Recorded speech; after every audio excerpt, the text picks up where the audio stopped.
Bismillahirrahmanirrahim. Alhamdulillahilladzi ja'ala ta'limana hadza ta'liman mubarakan fi tuli hayatina wa ja'alahu sababan li husnil khatimati fi akhir umrina.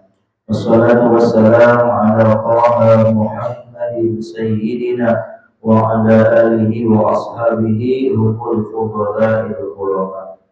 Amma ba'du, subhanaka la ilma lana illa ma 'allamtana innaka antal alimul hakim. Rabbi shrah li sadri wa yassir li amri wahlul 'uqdatam min lisani yafqahu qawli. Rabbi a'udzu bika min hamazati syayatin wa a'udzu bika rabbi an yahdurun. Amin ya rabbal alamin. Al-Mukarramun yang kami hormati, para asatidz, para orang tua, wabil khusus ayahanda Ustaz Abdul Manaf, senantiasa kita doakan mudah-mudahan beliau berberikan banyak umur, sehat walafiat. Khilafillah Ustaz Ahmad Syarani, Ustaz Aminullah, dan para jemaah semuanya. Mudah-mudahan kita tanpa terkecuali senantiasa dalam limpahan rahmat dan barakah dari Allah Subhanahu wa ta'ala. Amin ya rabbal alamin. Kita lanjutkan pelajaran kita, takrir kitab Fathul Qarib ala tahdzib. Di pertemuan sebelumnya kita membahas tentang ikhlas di dalam mengerjakan amal-amal kita. Selanjutnya judul kita malam hari ini At-Tarhib min katmil ilmi wa min ayya'lama wa la ya'mala. Bismillahirrahmanirrahim. Qala al-imam al-muallif rahimahullahu ta'ala wa adama naf'a bihi wa bi barakati ulumihi wa bikum fid dharain amin. Radhiyallahu anhu wa radhiyallahu anhu. At-tarhib min katmil ilmi, artinya larangan daripada menyembunyikan ilmu, peringatan bagi orang yang menyembunyikan ilmu. Wa min ayya'lama wa la ya'mala, dan juga dari orang yang mengetahui namun dia tidak mengamalkannya. Bab ini diawali firman Allah Subhanahu wa ta'ala, surah Al-Baqarah ayat 174. Allah berfirman, innal ladzina yaktumuna ma anzalallahu minal kitab wa yashtaruna bihi thamanan qalila ulaika ma ya'kuluna fi butunihim illa an-nar wa la yukallimuhumullahu yawmal qiyamah wa la yuzakkihim wa lahum 'adzabun alim. Allah berfirman, innal ladzina, sesungguhnya orang-orang yang yaktumuna, menyembunyikan, ma anzalallah, apa-apa yang Allah turunkan, minal kitab, daripada kitab, wa yashtaruna bihi, dan mereka menjual belikan ayat-ayat itu, samanan qalila, dengan harga yang sedikit. Ulaika ma ya'kuluna, mereka itulah apa-apa yang dimakan oleh mereka fi butunihim, di dalam perut mereka, illan nar, kecuali api neraka. Wa la yukallimuhumullah, dan Allah tidak mau berbicara kepada mereka, yaumal qiyamah, nanti pada hari kiamat, wala yuzakihim, dan juga mereka tidak akan disucikan oleh Allah, walahum adzabun alim, dan bagi mereka azab yang pedih. Nah, di sini dijelaskan di dalam keterangannya bahwa surah Al-Baqarah ayat 174 ini yang menyatakan sesungguhnya orang-orang yang menyembunyikan ilmu, artinya di sini Allah lagi berbicara kepada ulama-ulama dari kalangan orang-orang Yahudi. Di sini jelaskan alladzina yukhfuna ma'atan nabi. Jadi mereka itu menyembunyikan sifat-sifat Rasulullah SAW yang ada di dalam kitab Taurat. Jadi kan kitab-kitab itu dari mulai Zabur, Taurat, Injil, itu semuanya ada keterangan tentang ciri-ciri Nabi akhir zaman. Bagaimana sifatnya, bagaimana ciri fisiknya, itu semuanya ada. Makanya di dalam kitab Maulid Ad-Daibah itu ada tuh, di dalam pasal berapa tuh ya, menceritakan ditemukan satu lembar kertas yang tersembunyi ketika siapa yang meninggal gitu, anaknya menemukan, ternyata di situ di dalam lembar itu berisi sifat-sifat, ciri-ciri Nabi yang akan diutus oleh Allah sebagai Nabi akhir zaman. Nah, ulama-ulama kalangan Yahudi saat itu menyembunyikan ini. Manuskrip ini disembunyikan, nggak dibuka, bahwa akan datang nanti Nabi akhir zaman. Makanya diperingatkan oleh Allah, mereka yang menyembunyikan data itu, gitu ya. Maka ulaika mayaquluna fi butunihim billah. Yang mereka itulah nanti di akhirat ya, di dalam perut mereka akan dibakar oleh api neraka. Yang mereka makan itu api neraka. Dan Allah nanti gak mau bicara sama mereka. Mereka gak bakal disucikan oleh Allah, dan mereka justru akan mendapatkan azab yang pedih. Nah, itu asbab nuzulnya begitu. Namun sekali lagi sama seperti ayat di pertemuan yang lalu, Ibrah ini memang lafaznya khusus, tapi sebabnya khusus, tapi lafaznya ini untuk umum. Artinya ulama-ulama kita yang sekarang juga nggak boleh mereka menyembunyikan kebenaran. Yang benar katakan benar, yang salah katakan salah. Jangan dibikin umat jadi bingung, jadi abu-abu semuanya, nggak dibilang hitam-hitam, putih-putih gitu. Ya, padahal udah jelas ya, yang benar itu benar, jelas, bayin kata Allah. Ya, yang salah juga jelas. Kenapa menjadi banyak abu-abu sekarang? Karena banyaknya orang yang tidak mengerti ikut bicara. Makanya kata Imam Syafi'i, kalau seandainya orang bodoh pada diem, maka nggak bakal ada perbedaan, nggak bakal ada banyak perbedaan. Walaupun perbedaan itu ada, tapi di kalangan orang-orang alim. Kalau perbedaan adanya di orang alim, maka nggak bakal ada perpecahan. Justru yang terjadi adalah refleksi daripada hadis Nabi. Perbedaan pendapat umat ini rahmat, ya, adalah sebagai rahmat.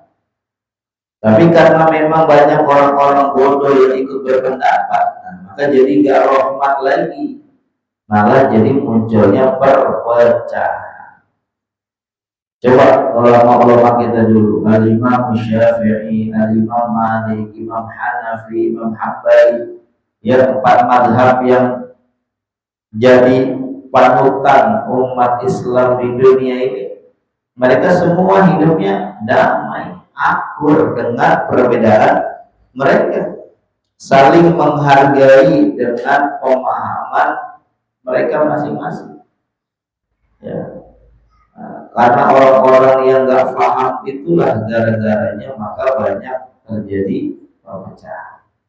Nah, maka dalam kapasitas ini yang memang punya kompetensi, punya wewenang, punya ilmunya, jangan diam kalau ada sesuatu hal yang mesti dijelaskan. Yang memang nggak paham, diam, biar nggak memperkeruh suasana, nggak memperkeruh kondisi. Ya, kalau perbedaan pendapat ulama, insya Allah malah jadi rahmat buat kita.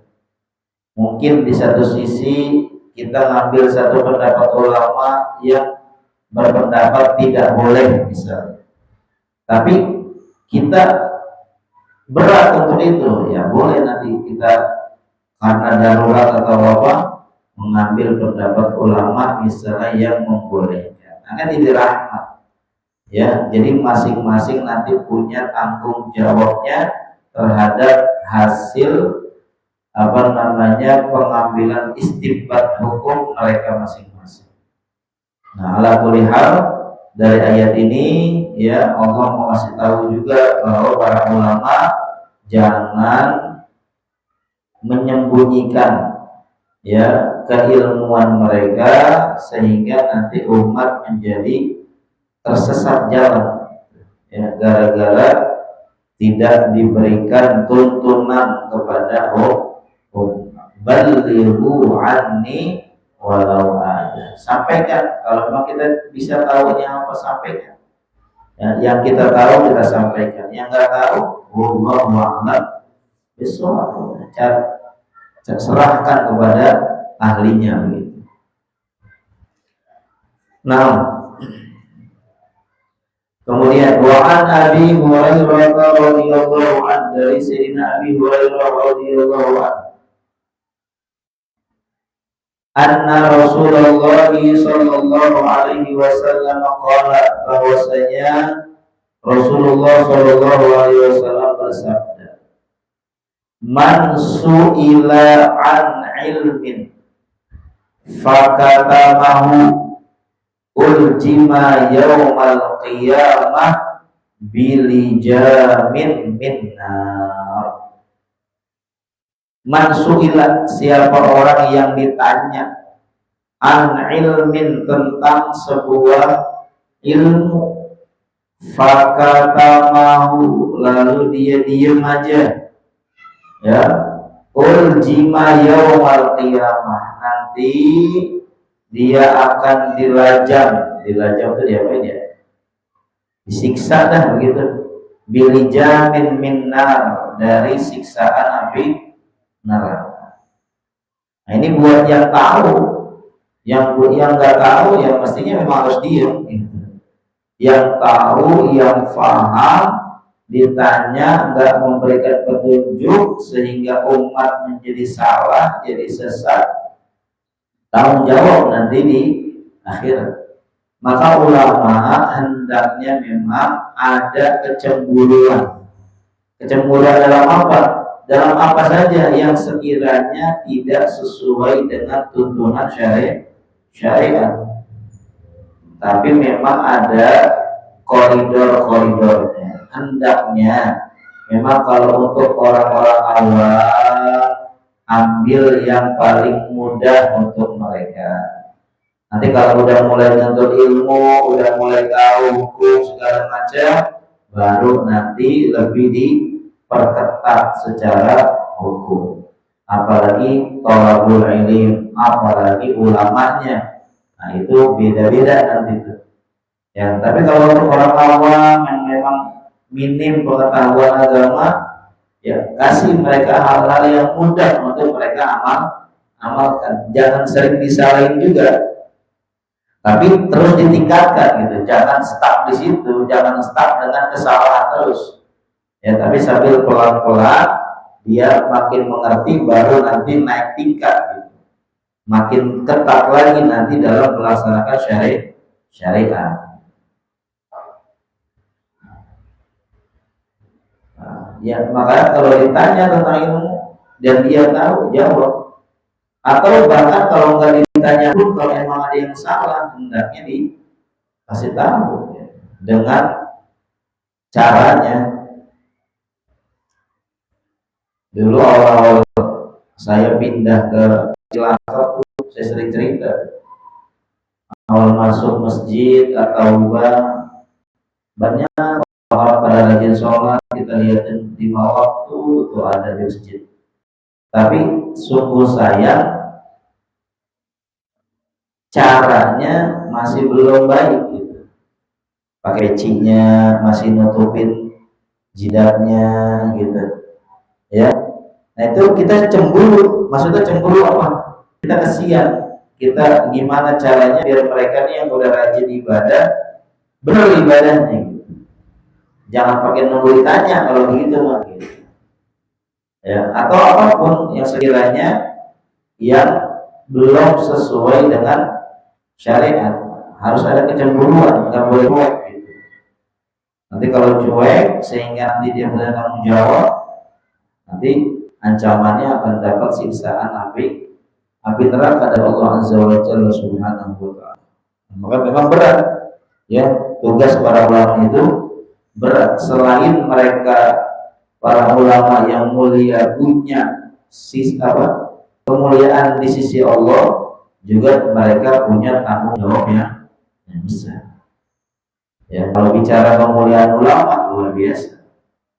Bahkan banyak para ulama dalam banyak hadis menjadi sebab orang masuk surga.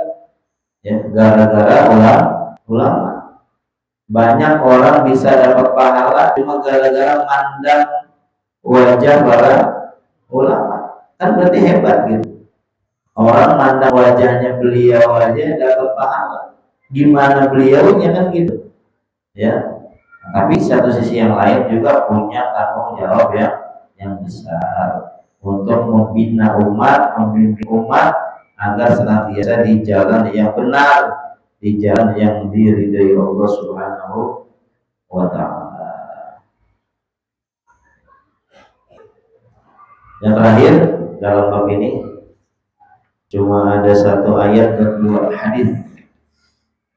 Wa akhraja Muslimun wa ghairuhu, dan al-Imam Muslim mengeluarkan ini selain beliau, annahu sallallahu alaihi wasallam, bahwasanya Rasulullah kana yaqul, senantiasa mengucapkan ini. Ini doa Nabi. Allahumma inni a'udzubika min ilmin la yanfa' wa min qalbi. Ya, berbicara doa itu dibagi 2. Ada yang maksura, ada yang mukhtara'ah. Yang maksura itu doa yang warid, yang datang dari Allah dan Rasulullah. Misalnya apa? Dalam Al-Quran ada doa Rabbana atina fid dunya hasanah wa fil akhirati hasanah wa qina adzabannar. Ada kan di Al-Quran? Ada. Maka doa itu yang begitu namanya maghfurah. Atau doanya Nabi Adam, Rabbana zalamna anfusana wa illam taghfir lana wa tarhamna lanakunanna minal khasirin. Ada dalam Al-Quran namanya maghfurah. Atau ini doa ini datang dari Nabi, Allahumma inni a'udzubika min ilmin la yanfa' sampai terakhir. Maka doa-doa ini namanya maghfurah.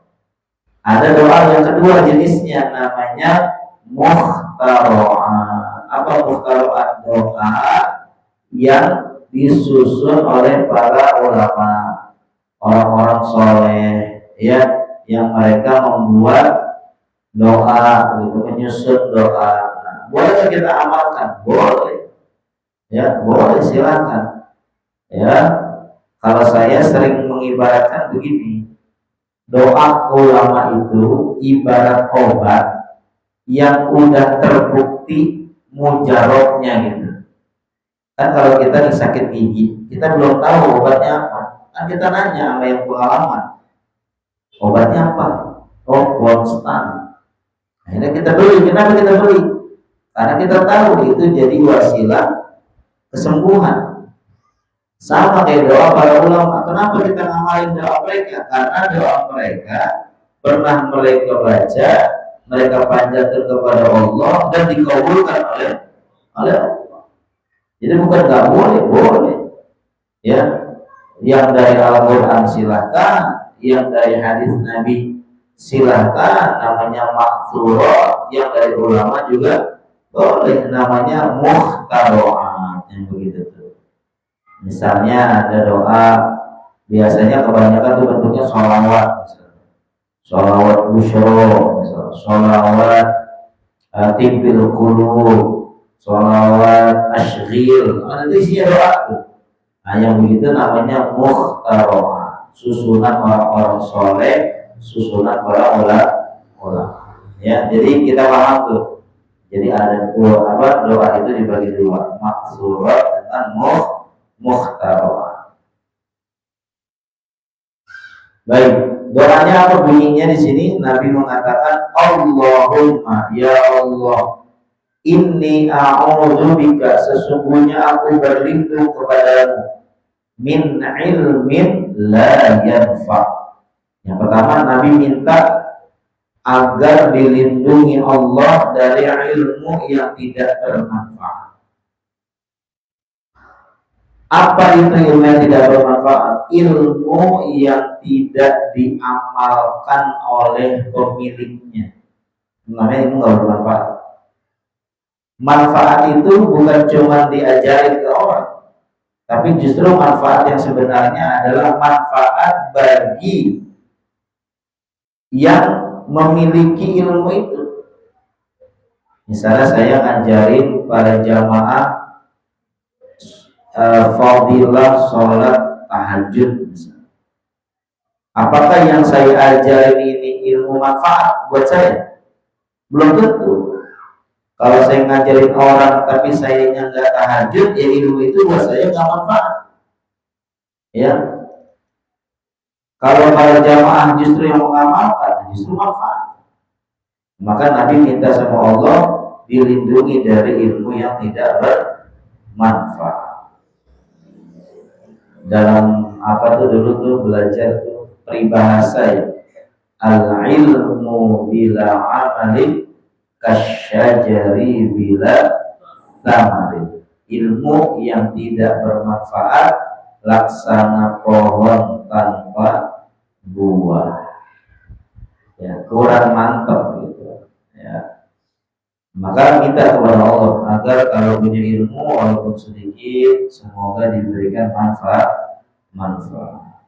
Kemudian doa Nabi yang kedua, wa min qalbi la yakhsha, dari hati yang tidak khusyuk. Hati yang khusyuk itu yang bagaimana? Yang menikmati ibadahnya, itu khusyuk lah. Orang kalau ibadah lalu dia menikmati, khusyuk. Khusyuk udah pasti itu. Ya, jadi kalau mau belajar ilmu khusyuk nggak usah jauh-jauh. Ya, belajar aja, nikmati ibadah kita, khusyuk. Karena nggak semua orang Allah kasih kenikmatan, kelezatan dalam melaksanakan ibadah. Kalau kita mengambil ibarat makanan, makan, kalau kita enak, kita menikmati, walaupun udah kenyang, pasti masih pengen makan. Kenapa? Enak.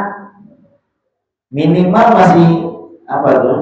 Masih ngambil, padahal udah kenyang tapi masih pengen ngambil gitu ya. Namanya juga enak gitu.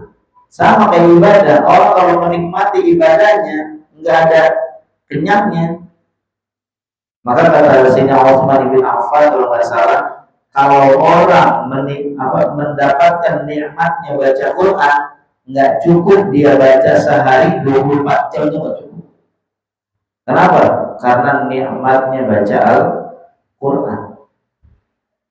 Kalau orang menikmati sholatnya, ya, maka sholatnya itu justru bukan memberatkan dia, malah menjadi tempat dia istirahat.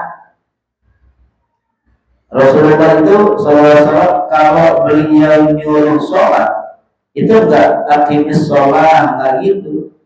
Kepada Sayyidina Bilal bilangnya apa? Arihna ya Bilal, arihna. Apa arihna? Istirahatkan kami ya Bilal, istirahatkan kami. Nah coba tuh.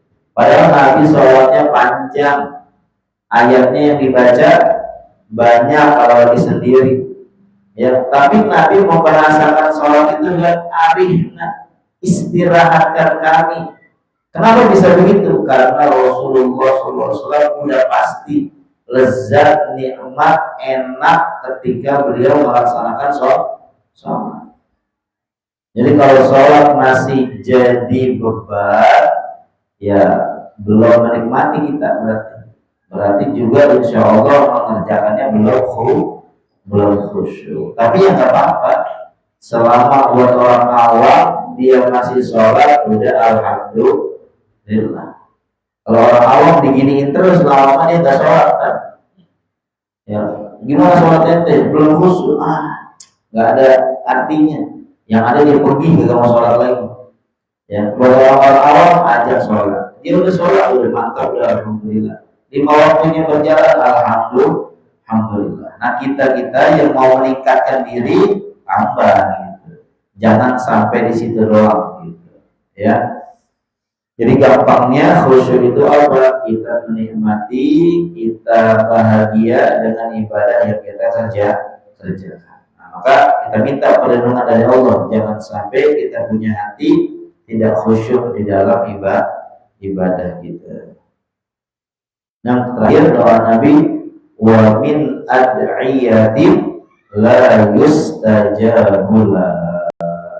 Nabi minta kepada Allah dari doa yang tidak dijawab. Artinya doa yang tidak diterima. Tapi kita harus ingat janji Allah yang pasti.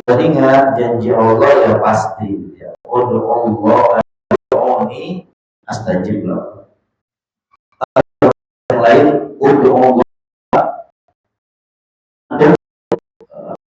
ad'una bil ijabah. Berdoa kepada Allah dan kalian harus yakin doa kalian itu diterima oleh. Jadi kalau doa jangan ada keraguan diterima apa enggak, dia nggak boleh. Justru kalau doa harus yakin doa kita diterima. Dalam hadis yang lain Allah Ta'ala sungkan, ya Allah Ta'ala malu kalau ada hambanya yang begini nih minta kepada Allah angkat. Artinya doa itu tetap diterima sama Allah, cuman nanti realisasinya tergantung kebutuhan hambanya. Ada yang minta mobil Lamborghini sementara dia belum bisa bawa mobil, kata Allah yang dikasih terpercuma tuh mobil, gak manfaat. Artinya secara ininya begitu loh, artinya dia belum butuh itu. Tapi harus senantiasa yakin kalau doa itu diterima oleh Allah. Pertama, Allah kabulkan dengan jawaban yang sesuai permintaan. Kedua, Allah ganti dengan apa yang dibutuhkan. Ketiga, Allah simpan sebagai tabungan amal soleh kita dia. Itu. Jadi Allah itu gak pernah ingkar janji. Innaka la tukhliful mi'ad. Jadi jangan merasa udah doa tapi gak dikabul-kabul, enggak. Berarti doa kita lagi disimpan sama Allah untuk amal soleh kita, tabungan kita di akhirat. Begitu. Ya, dan juga biar pintar-pintar, kalau kata ulama kita, pintar-pintar membaca situasi. Ya, minta rezeki misalnya sekian, nominalnya lagi mintanya gitu. Kalau Allah nggak kasih, tapi badan sehat, keluarga sehat, itu jawaban. Kenapa? Karena bisa jadi kalau dikasih sesuai nominal, lalu Allah nggak kasih sehat, Allah kasih sakit, berobat. Akhirnya duitnya buat apa? Jadi buat berobat. Ya. Nah, tapi karena gara-gara nggak berobat, nggak keluar duit, nah, gitu. Malah jadi bisa menikmati yang lainnya gara-gara saya pokoknya pinter-pinter aja dah ngambil selak gitu buat kita husnuzon kepada Allah gitu. Jadi jangan ngerasa sama Allah tuh dizolimin mulu gitu kayaknya perasaan. Kayaknya yang paling menderita hidupnya dia doang gitu, yang lain enggak gitu. Jangan ya. Karena semua orang itu sedang menghadapi ujiannya masing-masing. Ada yang kuat, dia nggak cerita, tahan, dia terima apa yang jadi takdir Allah buat dia. Ada yang rame ngeluhnya sejagat raya, ada di media sosial ngeluh, di ini ngeluh, sama tetangga ngeluh, ada yang begitu ya, macam-macam. Nah, kenapa begitu ya? Memang kita semua dengan ujian kita masing-masing ya, dan Allah nggak bakal menguji hambanya. La yukallifullahu nafsan illa wus'aha. Insyaallah yang dipuji sama Allah itu Allah tahu ini orang bakal kuat, bakal mampu gitu. Ya. Maka kalau bicara ujian ngomong gampang emang benar. Ya, nasehatin mah gampang, sabar gitu ya. Ya terkadang yang ngomong juga belum tentu bisa. Gitu. Tapi ya kita sama-sama belajar, sama-sama baca situasi. Gitu. Ya, sering-sering ambil poin-poin baik sehingga yang muncul itu rasa syukur terus kepada Allah. Gitu. Nah itu dan itu nikmat gitu. Kalau orang bisa dikasih begitu, itu nikmat dari Allah. Dan gak semua orang bisa dikasih begitu. Nah, ya. Baik, poinnya dari hadis Nabi yang terakhir ini, Nabi selalu minta kepada Allah agar dilindungi dari ilmu yang tidak bermanfaat. Nabi minta perlindungan dari hati yang tidak khusyuk, dan Nabi minta dari doa yang tidak diterima oleh Allah Subhanahu wa ta'ala. Nanti di dalam hadis-hadis yang lain ada redaksi yang hampir sama tapi ada tambahan doanya gitu. Itu ada di kitab Mukhtarul Ahadits An-Nabawiyah. Ada yang lafaznya Allahumma inni a'udzubika min ilmin la yanfa wa qalbin la yakhsha wa nafsin la tashba wa du'ain la yusma' wa na'udzubika min haula'il arba'. Ada juga redaksi seperti itu. Macam-macam ya, banyak redaksi doa yang datang dari Rasulullah Shallallahu Alaihi Wasallam. Nah itu bab kita malam ini nggak banyak ya, ternyata cuma satu ayat dan dua hadis ya dari Rasulullah Shallallahu Alaihi Wasallam. Nah, insyaallah nanti kita terusin lagi at-targhib fi ikrami ahlil ilmi. Ya, anjuran perintah untuk memuliakan ahli ilmu, warifqi bil muta'allimin, dan berkasih sayang kepada para penuntut ilmu, wa badrin nasihat lahum wa lighairihim, dan menyampaikan nasihat dari mereka. Insyaallah ya, nanti di pekan-pekan yang akan datang insyaallah. Mudah-mudahan Allah berikan barokah dan manfaat di dunia wa dunia wal akhirah. Al-Fatihah. A'udzubillahi minasyaitonir rajim. Bismillahirrahmanirrahim. Alhamdulillahirabbil alamin. Arrahmanir rahim. Maliki yaumiddin. Iyyaka na'budu wa iyyaka nasta'in. Ihdinas siratal mustaqim. Shiratal ladzina an'amta 'alaihim ghairil maghdubi 'alaihim waladdallin. Bismillahirrahmanirrahim. Ya Rabbana a'tarafna bi'annana utarafna wa annana asrafna ala Allah ashrafna fatuh ثوبا تغسل كل عوبا واستر لنا العورات وآمن